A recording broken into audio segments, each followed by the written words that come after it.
அருமை சொந்தங்களே, அது மட்டும் இல்லை, இன்னும் கொஞ்சம் நீங்க யோசிச்சு பாருங்க.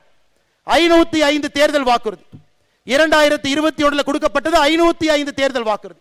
முதலமைச்சர் நேற்று சொல்றாரு 364 தேர்தல் வாக்குறுதி நிறைவேற்றிட்டோம், 40 தேர்தல் வாக்குறுதி பரிசீலனையில் இருக்கு, 57 தேர்தல் வாக்குறுதி மத்திய அரசு சம்பந்தப்பட்டது. அப்ப அவங்க சொல்றத பார்த்தா 505 தேர்தல் வாக்குறுதியில முதலமைச்சர் நேற்று சொல்வது 80% வாக்குறுதியை நிறைவேற்றி விட்டோம்.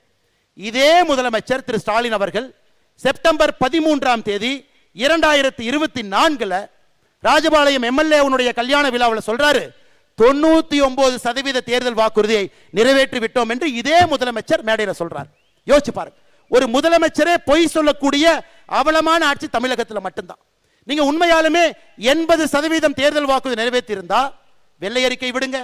வாக்குறுதி 1 நிறைவேற்றப்பட்ட தேதி என்ன சொல்லுங்க, வாக்குறுதி 2 நிறைவேற்றப்பட்ட தேதி என்ன சொல்லுங்க, வாக்குறுதி 3 நிறைவேற்றப்பட்ட தேதி என்னன்னு சொல்லுங்க.